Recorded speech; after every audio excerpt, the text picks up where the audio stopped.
Komunikabideetan zer egin behar genuke hauteskunde kanpainak egoki tratatzeko. Emakumeak sartu informazio politikaren eta hedabide bakoitzaren ildo editoriala definitzeko fasean.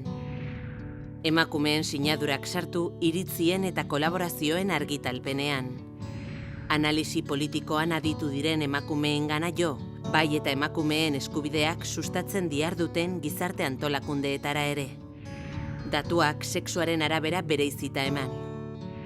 Hauteskunde programetan jasota dauden emakumeen eta gizonen berdintasunerako politikei buruzko informazioa eman.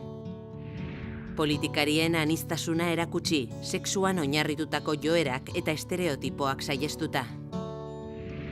Emakumeen eta gizonen argazkiei eta bideoei antzeko tratamendu teknikoa aplikatu. Irudien erabilera sexista saihestu, emakumeak ez daitezela agertu beste pertsonaia batzuen mendeko balira bezala, bereziki kontuan hartu hautetsiei buruzko umore zintak. Hizkera berrikusi eta alde batera utzi generiko maskulinoak eta femeninoak eta beste erabilera sexista batzuk. Emakumeen eta gizonen izen-abizenekiko tratamendua berdindu. Hautagaien ibilbide akademiko eta profesionalaren tratamendua berdindu, bai eta dituzten familia ardurena ere. Egin dezagun berdintasuna, emakumeei eta gizonei ematen zaien ikusgarritasuna erabakigarria da iritzi publikoaren sorkuntzan.